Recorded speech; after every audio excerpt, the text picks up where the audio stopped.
합리성이 있는 프로젝트에 한해 투자를 진행한다는 점을 양국 정부가 확인함으로써 원금 회수가 어려운 사업에 투자를 빙자한 사실상 공여가 이루어지는 것 아니냐라는 일각의 불신과 우려 또한 확실하게 불식하게 됐습니다.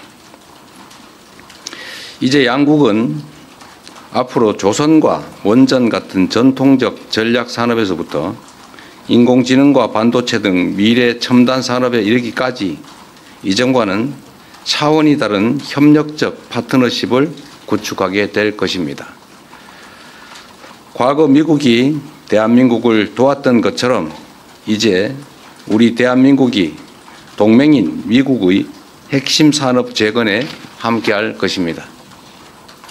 그리고 이 과정에서 세계 최고의 기술력과 시장을 보유한 미국과 강력한 제조 혁신 역량을 갖춘 대한민국이 손을 맞잡고 세계 무대로 함께 진출하게 될 것으로 확신합니다.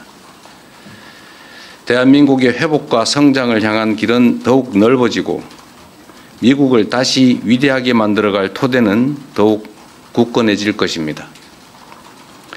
이것이 전부가 아닙니다. 이번 협상을 통해 한미 양국은 대한민국의 수십 년 수건이자 한반도 평화와 안정을 위한 필수 전략 자산인 핵 추진 잠수함 건조를 추진하기로 함께 뜻을 모았습니다. 우라늄 농축과 사용 후 핵연료 재처리 권한 확대에 대해서도 미국 정부의 지지를 확보하는 데 성공했습니다. 매우 의미 있는 진전으로 생각됩니다. 또한 미국 상선뿐만 아니라 미 해군 함정 건조조차도 대한민국 내에서 진행할 수 있도록 제도적 개선책을 모색하기로 했습니다. 대한민국과 미국의 조선업이 함께 위대해질 수 있는 발판이 구축된 것입니다. 이와 함께 주한미군의 지속적 주둔과 확장 억제에 대한 미국의 확고한 공약도 거듭 확인했습니다. 국방력 강화와 전작권 환수를 통해 한반도 방위에 대한 우리의 주도적 의지를 천명했고 미국은 이를 지지하며 지원하겠다는 의지를 강력히 피력했습니다.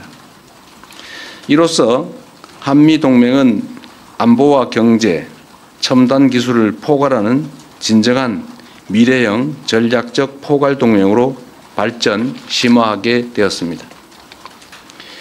한미 양국이 함께 윈윈하는 한미동맹 르네상스의 문이 활짝 열렸습니다. 존경하는 국민 여러분, 비록 한미 통상 및 안보 협의가 매듭 지어졌지만 이제 시작입니다. 국익을 지키려는 각국의 총성 없는 전쟁은 계속될 것이고 국제사회의 불확실성도 단기간에 해소되지 않을 것이 분명합니다. 그럴수록 우리는 이번 한미 협상 과정에서 보여줬던 담대한 용기와 치밀한 준비, 하나된 힘을 바탕으로 국력을 키우고 국익을 지키며 국민의 삶을 개선해야 합니다. 정부는 성과를 만들어내는 유능한 실용 외교를 바탕으로 외교 지평을 보다 넓히고 수출 시장을 다변화하며 세계를 연결하고 현재와 미래를 잇는 글로벌 선도 국가를 향해 힘차게 나아갈 것입니다.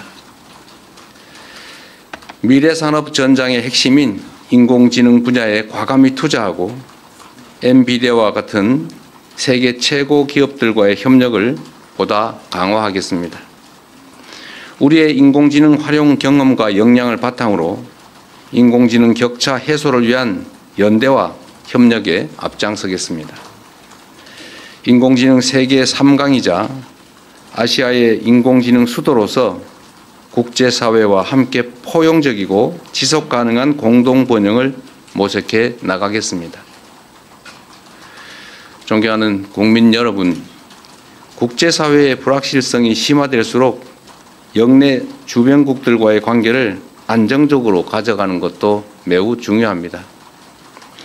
지난 경주 에이펙 정상회의를 통해 그동안 어려움을 겪던 한중 관계가 이제 개선될 전기가 마련됐습니다. 저와 시진핑 주석은 정상회담을 통해 경제 협력과 교류를 지속적으로 강화해 가기로 뜻을 모았습니다. 양국 간의 협력을 저해하는 요소에 대해서는 시간을 가지고 지혜를 모아 대처해 가자고 합의했습니다. 앞으로의 노력이 더 중요합니다. 특히 냉엄한 국제 질서 속에서 우리와 입장이나 생각이 다르다고 상대를 근거 없이 배척하는 것은 매우 어리석은 행동입니다. 미국도 중국과 다방면에 걸쳐 갈등하고 대립하지만 또 한편으로 협력할 부분은 협력하고 있습니다. 지금 우리에게 필요한 것은 바로 그러한 실사구시적인 자세입니다.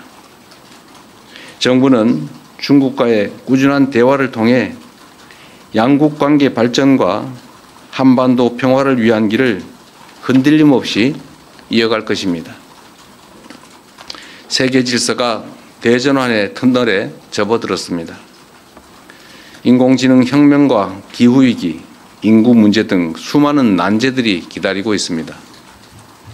향후 10년간 국제 질서는 지난 100년간 우리가 겪었던 것보다 훨씬 더 빠르고 보다 심대한 변화를 겪게 될 것입니다. 이런 때일수록 우리는 국익 중심의 실용 외교를 바탕으로 동맹국과 우방국과의 관계를 두텁게 하고 외교 지평을 넓혀 나가야 합니다. 국제사회에 영원한 적도 영원한 친구도 없습니다. 오직 국익만이 영원합니다. 무엇보다 이제 대한민국은 과거처럼 힘없고 가난한 나라가 아닙니다. 세계 10위권의 경제력과 5위의 강력한 군사력을 바탕으로 한반도와 동북아의 질서를 주도하는 중심 국가로 힘차게 뻗어 나아가야 합니다. 우리는 그럴 능력과 준비가 되어 있습니다. 저는 다음 주 G20 정상회의 참석차 남아프리카 공화국으로 출국합니다. 나라 밖에서 활동하는 우리 국민들과 기업들이 안심하고 해외에서 활동할 수 있도록 그 환경을 더 적극적으로 만들어 나아가겠습니다. 국민의 삶을 개선하고 국가의 더 나은 미래를 개척하는 데 정부의 모든 역량을 쏟아붓겠습니다. 함께해 주십시오. 고맙습니다.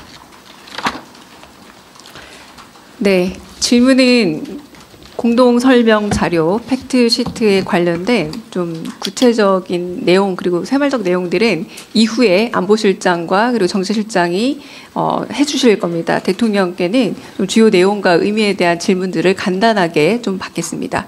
손들어 주시면 질문 받겠습니다.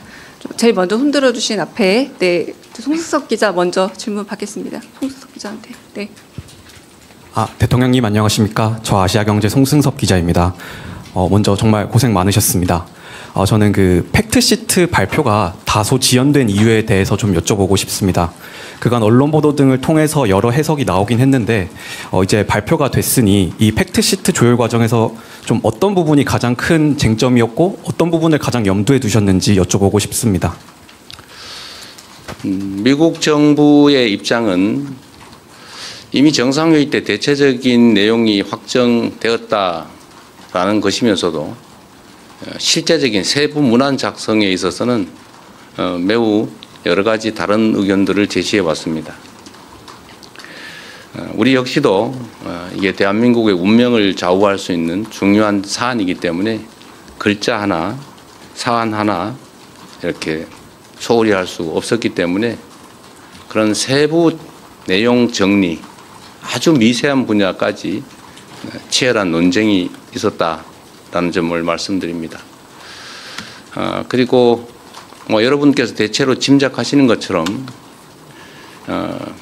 우라늄 농축이나 핵 재처리 문제 또 핵 추진 잠수함 문제에 대해서 미국 정부 내에서 약간의 조정 과정이 필요하지 않았나 이렇게 생각이 됩니다.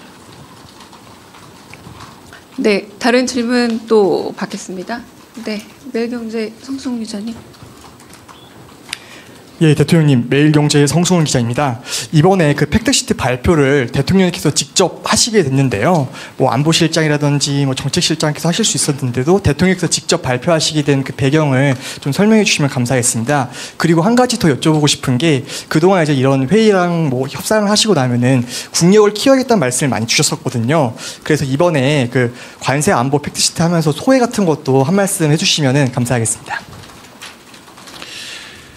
네, 뭐 외교 사안에 대해서 아주 내밀한 또는 이면에 있었던 과정의 이야기를 자세히 하는 것은 그리 적절해 보이지는 않습니다. 그런 한 가지 말씀드릴 수 있는 것은 이게 마치 국가의 미래를 좌우하는 정말 중요한 사안임에도 이게 우리의 의사가 제대로 또 합리적, 이성적으로 관철되기보다는 일종의 힘의 관계에 의해서 일방적으로 처리될 가능성이 높은 것 아니겠습니까? 그래서 혹여 대한민국의 국익이나 국민의 삶보다는 국제적인 역관계에 밀려서 우리의 국익을 훼손하지 않을까 하는 우려들이 많았습니다. 저로서도 이게 추상적인 문헌처럼 보이기도 하고 또 뭐 개인적 이해관계나 또 정치적으로 보면 여러 가지 어려움들이 있는 게 사실이기 때문에 적당히 넘어가자는 의견도 적지는 않았습니다. 그리고 정말로 어려웠던 것은 대외적 관계에 있어서는 국내에서 정치적 입장이 좀 다르더라도 국익과 국민들을 위해서 좀 합리적 목소리를 내주면 좋은데 빨리 합의해라.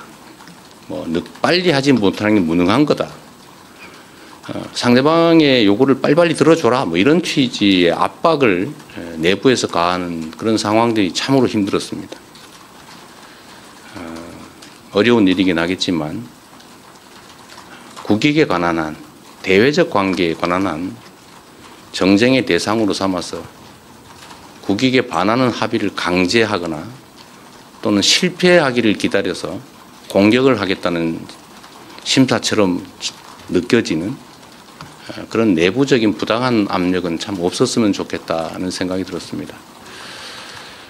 전면에서 정말 힘센 강자와 우리의 국익을 지키기 위한 협상을 하는데 그걸 버티기도 참 힘든 상황에서 뒤에서 자꾸 발목을 잡거나 왜 요거를 빨리 안 들어주느냐 라고 하는 것은 참 견디기 어려웠다는 말씀을 드립니다.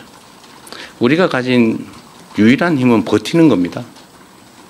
이게 우리가 가지지 못한 것들을 추가로 새롭게 얻어나기 위한 능동적, 적극적 협상을 하는 게 아니고 상대의 요구에 의해서 국제질서 재편에 따라서 어쩔 수 없이 손실을 최소화해야 되는 그런 일종의 비자발적 협상을 해야 되는 그런 상황에서는 우리가 가진 최대의 무기는 버티는 겁니다. 그게 가장 힘들었다. 그래서 시간이 많이 걸린 것은 우리의 유일한 힘을 최대한 발휘하기 위한 불가피하고도 유일한 조치였다는 점을 말씀드립니다. 늦었다고 혹여라도 지탄하지 않기를 바랍니다. 네, 여기까지 좀 할까요? 네, 여기까지 대통령님의 직접 질의응답은 마치고 네, 먼저 자리를 뜨시도록 하겠습니다. 그리고 제가 우리 언론인 여러분들께 한 말씀 좀 드리면 하여튼 이번 협상은 정말로 중요한 협상이었고 또 정말로 어려운 점들이 많은 난관이 많은 협상이었는데 우리 현장에 계신 언론인 여러분들도 정말 협조적으로 함께해 주신 게 큰 힘이 됐습니다. 제가 국력을 키워야 되겠다는 말씀을 자주 드리는 이유도 국제사회는 법적인 강제 규범이 사실상 없습니다. 영원한 친구도 우방도 없는 그런 세계에서 힘이 관철되는 이런 협상을 할 때마다 우리의 국제적 위상이나 국가의 역량을 최대한 키워야 우리의 국익과 우리의 국민들의 더 나은 삶을 확실하게 보장할 수 있겠다는 생각이 계속 듭니다. 앞으로도 경제적, 문화적, 군사적 대한민국의 힘을 최대한 신속하게 키워나가도록 최선을 다하겠습니다. 네, 나머지는 우리 실장님들께 맡기고 저는 이만 퇴장하겠습니다. 고맙습니다. 네, 이상 이재명 대통령께서 하신 한미 팩트시트 발표를 마치고 이후 설명을 이어가도록 하겠습니다.